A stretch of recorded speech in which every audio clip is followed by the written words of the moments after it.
घर की बहुओं को चूल्हा चौका करना ही शोभता है। और इसे देखो, काम से जी चुराने के लिए जब देखो किताबें लेकर बैठ जाती है। पता नहीं पढ़कर क्या करना है। घर चलाने के लिए पढ़ने की क्या जरूरत। ये है शांता देवी। उम्र लगभग 55 के पार, चेहरे पर कठोरता और आंखों में गुस्सा। और ये है बहू कविता, जवान, पढ़ी लिखी और कुछ कर दिखाने की चाह रखने वाली। उसका सपना है सरकारी अफसर बनना। शांता देवी का बेटा था जगदीश। 30 साल का एक साधारण किसान था, सीधा सच्चा, माँ का आज्ञाकारी और पत्नी के लिए नरम दिल। शांता देवी यानी कविता की सास आंखें खोलते ही अपना हुक्म जारी कर देती। कविता, गोबर के उपले भी बना लेना, कल खत्म हो गए। और हाँ, पिछली बार की तरह धूप में अधपक्के न छोड़ देना, नहीं तो जलेंगे नहीं। और दोपहर से पहले आंगन साफ हो जाना चाहिए। गांव की औरतें आने वाली हैं, घर चमकना चाहिए। कविता चुपचाप सिर हिलाकर काम में लग जाती। उसके मन में किताबों के पन्ने फड़फड़ाते, लेकिन हाथ में झाड़ू और बाल्टी होती। जैसे ही कुछ पल खुद के लिए निकालती और किताब खोलती, शांता देवी की आवाज फिर गूंज जाती। बहू, ये कौन सा नया काम शुरू कर लिया? घर का काम खत्म हो गया क्या जो ये किताबें ले बैठी? कविता डरते डरते कहती। अम्मा, बस आधा घंटा पढ़ लूं, फिर सब कर लूंगी। शांता देवी के चेहरे पर गुस्से की लकीरें और गहरी हो जाती। हमारे जमाने में बहुएं घर संभालती थीं, पढ़ाई लिखाई नहीं। तुझे पढ़ना ही था तो शादी क्यों की? कविता चुपचाप अपने किताबों को समेट लेती और काम में लग जाती। शांता देवी रोज कोई न कोई नया काम देती, ताकि कविता को पढ़ने का समय ही न मिले। आज खेत से गोभी भी काट कर लानी है, और देखना कीड़े न लगे हों। हाँ, फिर पास के कुएं से पानी भी भर लाना। कविता ने थकी आंखों से आसमान की ओर देखा, मानो भगवान से पूछ रही हो। हे मेरे मालिक, सपना देखना हम जैसी लड़कियों के लिए गुनाह है क्या? कभी कभी कविता का मनोबल टूट जाता। वह हार कर रोने लगती, पर अगले ही पल खुद को संभल लेती और खुद से कहती, चाहे जितनी भी मुश्किलें आए, मैं नहीं हारूंगी। अगली सुबह शांता देवी उठ चुकी थी, पर कविता अपने कमरे में बैठी पढ़ रही थी। वो इतनी खोई थी कि उसे समय का ख्याल ही नहीं रहा। शांता देवी अपने चाय का इंतजार कर रही थी, पर बहू की कोई खबर नहीं थी। सूरज निकल आया और अभी तक मुझे चाय नहीं मिली। तू कर क्या रही है? कविता ने समय देखा तो चौंक गई।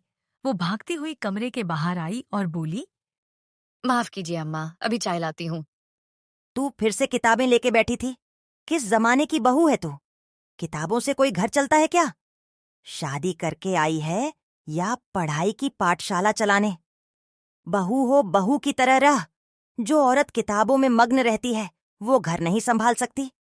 मेरे सामने ये पढ़ने की नौटंकी मत कर। शांता देवी और उग्र हो गईं। अगर पढ़ना ही था तो मायके में बैठी रहती, यहाँ ब्याह कर क्यों आई? घर में अभी तक चूल्हा नहीं जला है और तू यहाँ किताबें हाथ में लिए बैठी है। शर्म नहीं आती? तभी जगदीश उठकर आता है। क्या हुआ अम्मा, इतना गुस्सा क्यों हो रही हो?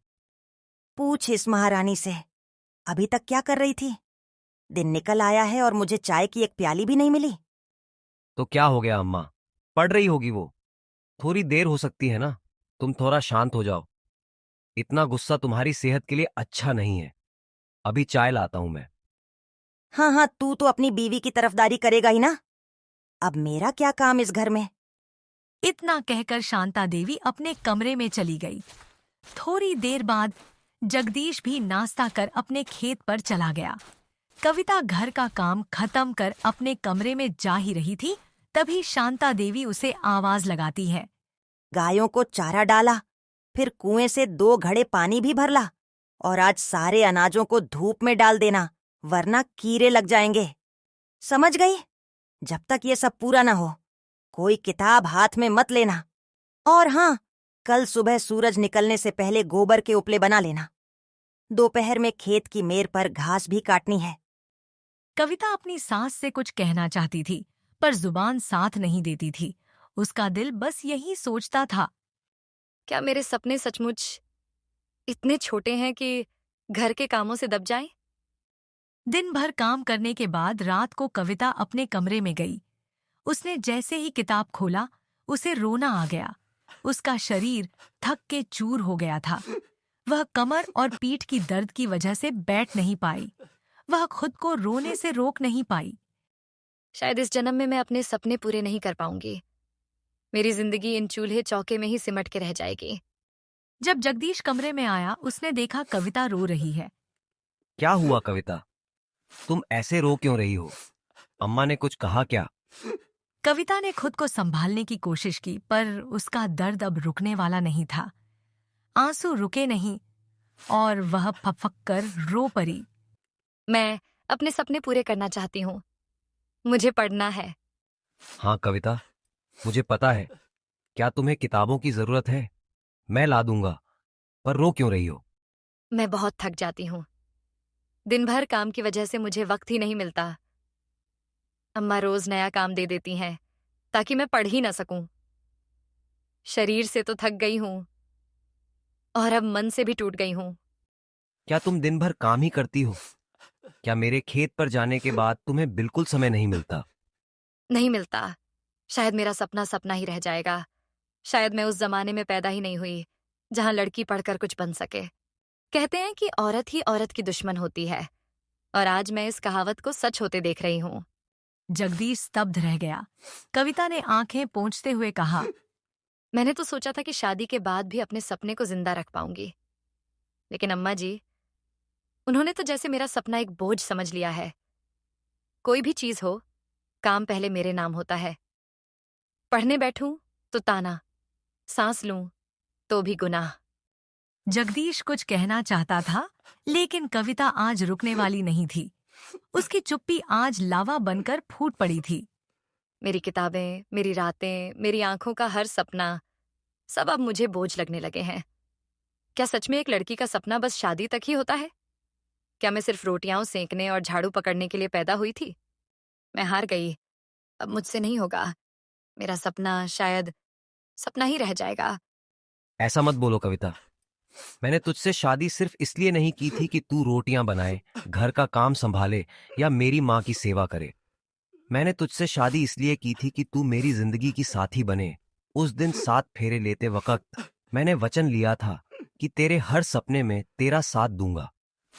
तब ये तो नहीं कहा था कि सपने सिर्फ मेरे होंगे और तू बस घर संभालेगी। और जब तक मैं जिंदा हूं, कोई भी तुझसे तेरा सपना नहीं छीन सकता, चाहे हालात हो या लोग। मैं तुझसे वादा करता हूं, अब एक भी दिन ऐसा नहीं जाएगा जब तू अकेली महसूस करेगी। अगर तुझे पढ़ाई करनी है तो मैं घर का हर काम करूंगा, अम्मा को भी समझाऊंगा। कविता ने रोते हुए पूछा। लेकिन क्या अम्मा मानेंगी? जगदीश ने उसकी आंखों में झांक कर कहा, अगर वो मेरी माँ है तो एक दिन जरूर मानेंगी। और अगर उन्हें मेरी खुशी चाहिए तो उन्हें तेरा सपना भी अपनाना होगा, क्योंकि अब ये सिर्फ तेरा नहीं, हमारा सपना है। उस रात कविता की उम्मीद फिर से जागी। जगदीश का साथ पाके जैसे उसे नई ताकत मिल गई। उसने फिर से अपनी किताब उठाई। अगली सुबह थी। जगदीश आज जल्दी उठ गया था, लेकिन इस बार खेत की ओर नहीं गया। वह सीधा अपनी माँ के पास आ बैठा। शांता देवी ने देखा तो पूछा, आज खेत नहीं जाना क्या? जगदीश कुछ पल चुप रहा, फिर बहुत शांति से बोला। अम्मा, एक बात कहनी है। शांता देवी ने नजर उठाई, लेकिन कुछ नहीं बोली। अम्मा, आप कविता को पढ़ने क्यों नहीं देती? घर का हर काम उसी से करवाती हैं। क्या बहू होना कोई सजा है? शांता देवी चौंकी। बेटे को इतने सालों में कभी इस लहजे में बोलते नहीं सुना था। जगदीश, तू मुझसे ऊंची आवाज में बात कर रहा है अपनी बीवी के लिए? जगदीश ने नरमी से लेकिन दृढ़ता से कहा, नहीं अम्मा, मैं अपनी पत्नी के हक के लिए बात कर रहा हूं। कविता कोई काम नहीं टालती, दिन भर लगी रहती है, फिर भी आप उसे ताना देती हैं।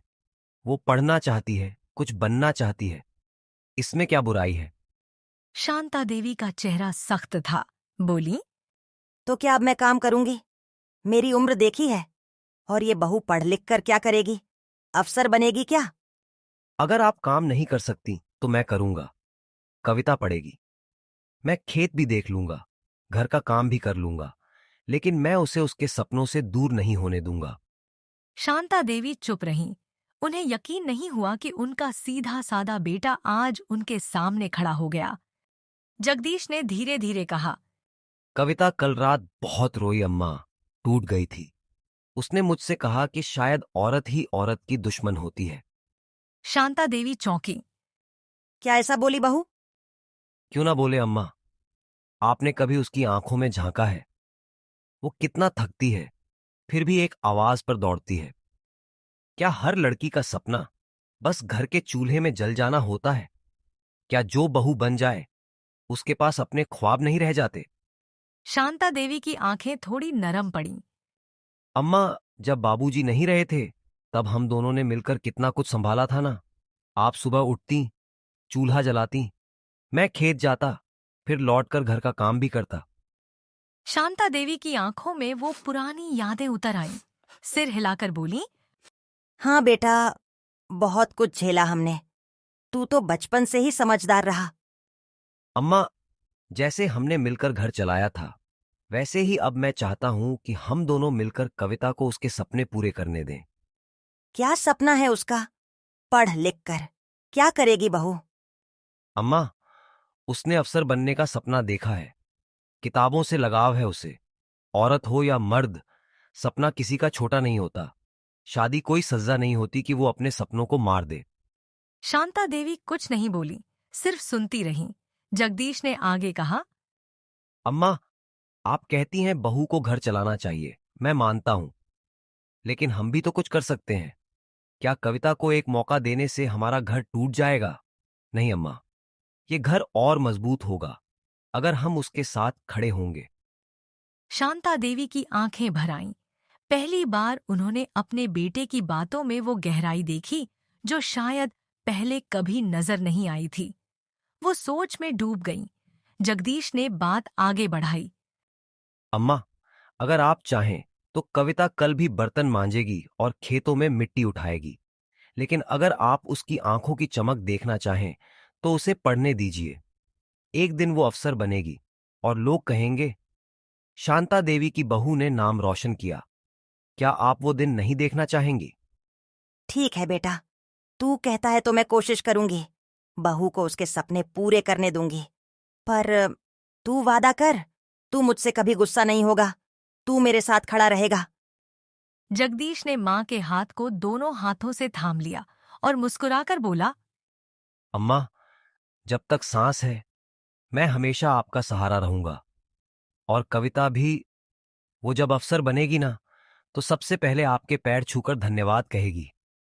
शांता देवी की आंखों में अब कठोरता नहीं, स्नेह था, समझ थी। धीरे धीरे 6 महीने बीत गए। जगदीश ने अपना वादा निभाया। घर के काम, खेत की देखभाल के बीच वह कविता के साथ हर कदम पर खड़ा रहा। शांता देवी अब कविता के साथ काम में हाथ बटाने लगी थी। जगदीश ने अपनी खेती की आमदनी से कविता के लिए कोचिंग की किताबें, पुराने पेपर और एक रेडियो भी लाकर दिया, ताकि वह सरकारी परीक्षाओं की खबरें सुन सके। आखिर 2 महीने बाद परीक्षा का दिन भी आ ही गया। जगदीश और कविता अपनी अम्मा का आशीर्वाद लेके शहर के लिए निकले। अब परीक्षा के परिणाम का इंतजार था। 1 महीने बाद डाकिये ने घर की चौखट पर आकर आवाज लगाई। ओ जगदीश, कविता बहू के नाम चिट्ठी है। जगदीश दौड़ता हुआ बाहर आया, चिट्ठी हाथ में ली। कविता की आंखों में बेचैनी और उम्मीद एक साथ थी। हाथ कांपते हुए चिट्ठी खोली। कविता ने जैसे पढ़ा, आपका चयन ग्राम विकास अधिकारी पद पर हुआ है। कृपया नियुक्ति पत्र हेतु जिला कार्यालय में उपस्थित हों। इतना पढ़ते ही कविता की आंखों से आंसू बह निकले। वह फूट फूट कर रोने लगी। जगदीश ने उसे गले से लगा लिया। वह बोला, देखा कविता, तेरा सपना अब सपना नहीं, हकीकत बन गया है।